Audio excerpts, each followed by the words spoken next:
Alhamdulillah. Hamdan katsiran thayyiban mubarakan fih wa barakan alaih. Kama yuhibbu rabbuna wa yardah. Asyhadu an la ilaha illallah wahdahu la syarikalah wa asyhadu anna Muhammadan abduhu wa rasuluh alladzi la nabiyya ba'dah. Alhamdulillah, ikhwatu fillah. Malam ini kita kembali di majelis ilmu yang kita kembali melanjutkan tentang ensiklopedia fikih sholat yang membahas tentang kenapa seorang harus bersolawat ya, atau manfaat-manfaat penting membaca sholawat untuk Nabi umat ya.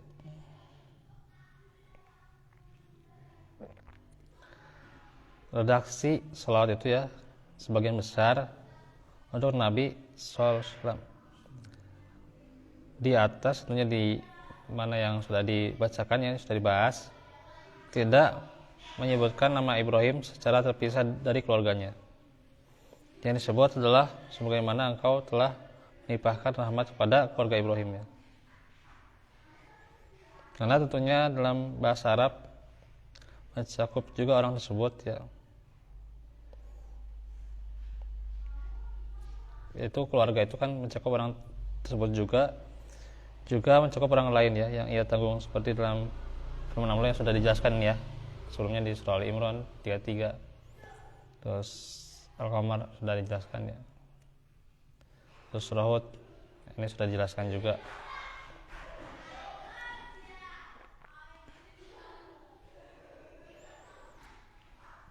Dan karena Nabi Muhammad itu lebih utama, berarti sholawat yang diperintahkan untuk beliau lebih utama dari semua doa sholawat yang pernah ada.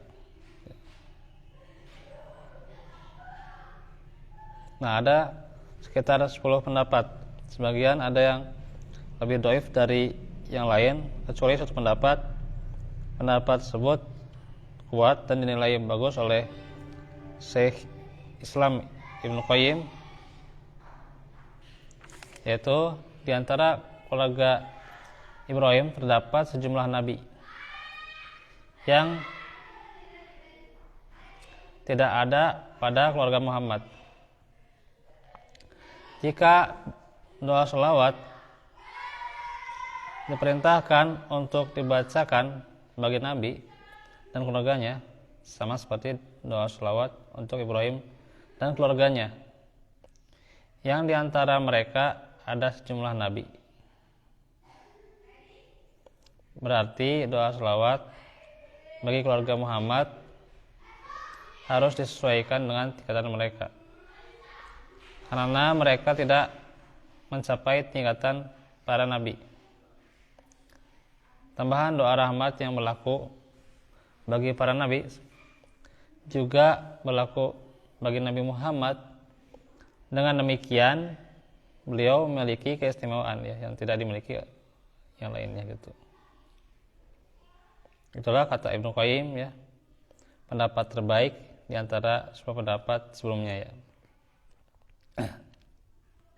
Dan pendapat yang lebih baik lagi adalah Muhammad berasal dari keluarga Ibrahim. Bahkan beliau keluarga Ibrahim yang terbaik, seperti yang diriwayatkan oleh Ali bin Thalhah dari Ibnu Abbas tentang firman Allah ya, itu surah Al-Imran ayat 33 ya gitu.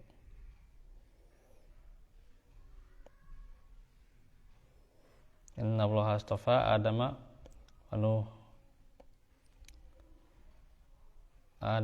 wa Nuha wa ala Ibrahim wa ala Imrana alal alamin ya.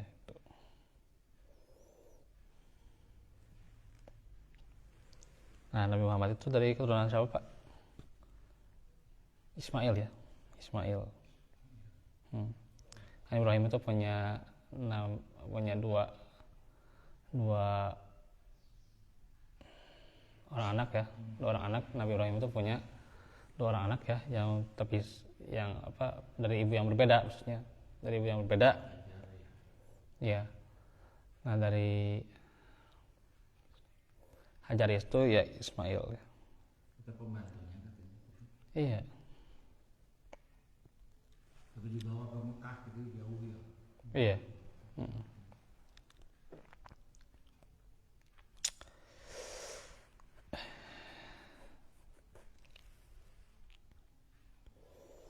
Ibnu Abbas menjelaskan Muhammad bagian dari keluarga Ibrahim.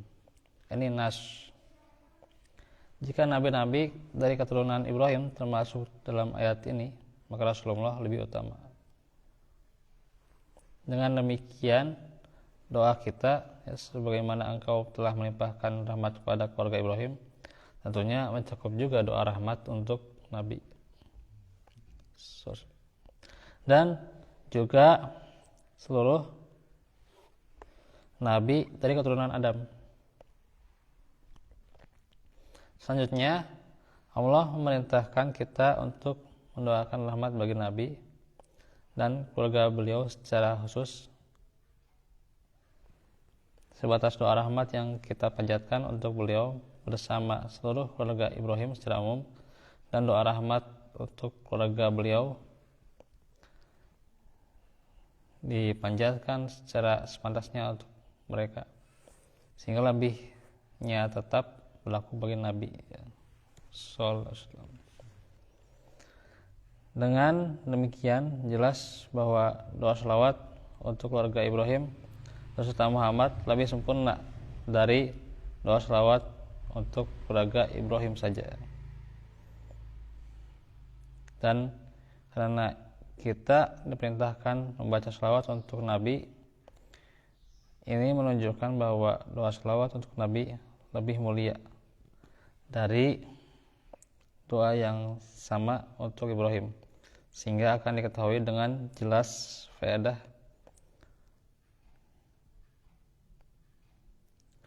tasbih. Maksudnya ini kan tasbih itu kan di sini dimasukkan ya Muhammad dan juga Ibrahim ya,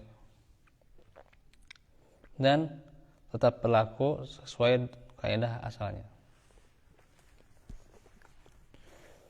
Kalau bapaknya Kanjeng Nabi itu sudah masuk Islam belum? Abdullah itu Enggak. masih nyembah berhala ya. Soalnya Nabi Ibrahim gitu ya. Apa? Ya ayahnya enggak masuk Islam. Hanya Nabi Muhammad enggak.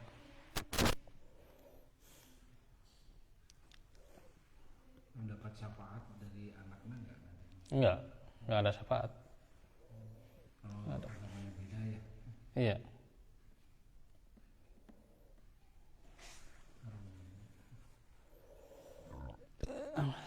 Nah, doa shalawat untuk Nabi dengan redaksi seperti ini lebih agung dari doa shalawat untuk selain beliau, mengingat sosok yang diperintahkan untuk didoakan Nabi.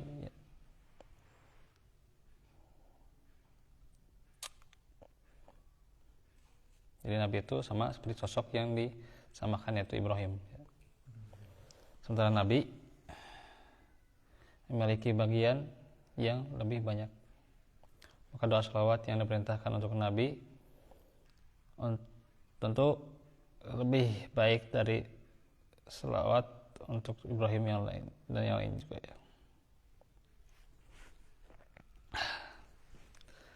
Dengan demikian kita bisa tahu kelebihan dan kemuliaan Nabi kita di atas Nabi Ibrahim ya, dan keluarganya, yang diantaranya ada sejumlah nabi dengan kelebihan dan kemuliaan yang lebih baik dari beliau.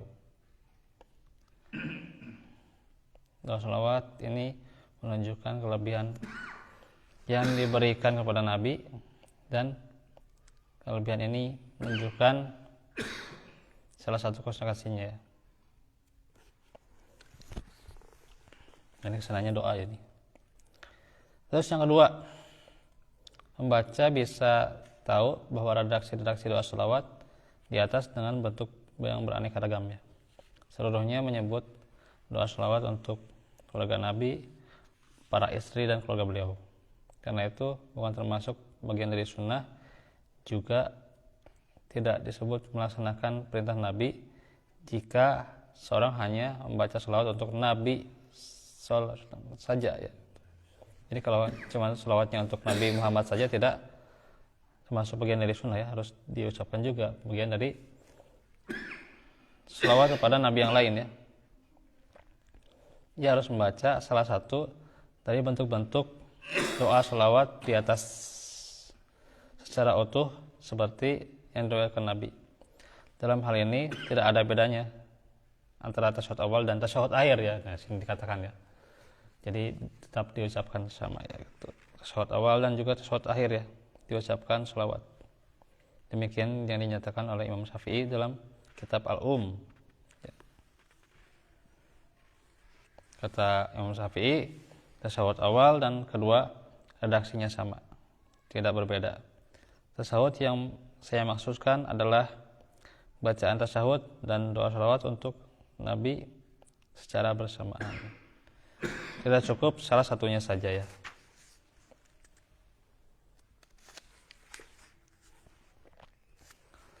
Yang ketiga, membaca bisa mengetahui dalam bentuk bacaan selawat di atas tidak ada yang menyebutkan kata sayyidina ya. Inilah yang memicu para ulama generasi terakhir berbeda pandangan dengan tambahan kata ini dalam selawat Ibrahimiyah ya. Hanya saja poin ini tidak bisa dijelaskan di sini secara tuntas ya. Kalangan yang berpendapat bahwa kata-kata tersebut tidak disyariatkan berpedoman secara utuh pada ajaran Nabi. Kalau di luar Ya. bisa ya. Iya. Kan tentang riwayat bagaimana Nabi menyampaikan tentang jawaban salah seorang sahabat bagaimana tata cara membaca sholawat ya untuk beliau. Nabi kemudian menjawab setelah ia menitahkan melalui sabdanya ya, ucapkan dan seterusnya kan itu. Sholli ala Muhammad dan seterusnya kan gitu. Hanya nih saya lihat bagaimana penukilan dari pandangan Al-Hafidz Ibnu Hajar Al-Asqalani terhadap masalah ini ya. Pertimbangannya adalah kapasitas Ibnu Hajar sebagai salah satu ulama besar Syafi'iyah yang memadukan antara keahlian di bidang hadis dan fikih. Sebab banyak kalangan Syafi'iyah generasi terakhir yang menyalahi ajaran Nabi. Nah, Al-Hafidz Muhammad bin Muhammad Al-Ghorobili, ia pernah berguru pada Ibnu Hajar, menuturkan seperti yang saya nukil nih. Al-Hafidz Ibnu Hajar ditanya tentang tata cara bacaan sholawat Nabi, baik di dalam sholat maupun di luar sholat, tanpa memandang pendapat yang mewajibkan ataupun yang menganjurkan apakah disyariatkan menyebut kata sayyidina, misalkan dengan mengucapkan Allahumma sholli ala sayyidina Muhammad sayyidil khalq atau sayyidi waladi Adam, atau cukup dengan mengucapkan Allahumma sholli ala Muhammad saja. Mana yang lebih afdol? Apakah menyebut kata-kata sayyidina karena kepemimpinan adalah sifat yang melekat pada Nabi, atau tidak menyebut kata-kata tersebut ya, karena tidak ada dalam asar ya. Kata Ibnu Hajar ya mengikuti lafaz-lafaz yang maksur itu lebih rojih ya, yang maksur. Tidak bisa dikatakan bahwa mungkin Nabi tidak menyebut kata tersebut sebagai bentuk sifat rendah hati beliau. Sementara umat tetap dianjurkan untuk mengucapkan kata tersebut setiap kali nama Nabi disebut ya. Tidak bisa dibilang seperti itu ya.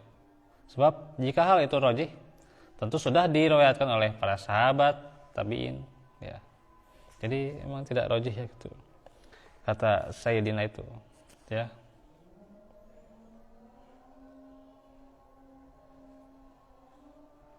Sehingga memang tidak ada ya nyatanya itu asar satupun dari seorang sahabat maupun tabiin yang menyebut kata Sayyidina ya gitu.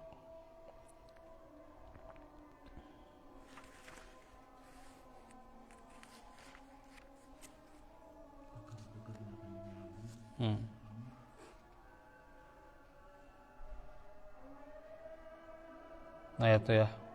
Nanti yang keempatnya kita lanjutkan ya, keempat kelima. Jadi ini 2 sesi ya tentang manfaat selawat ya.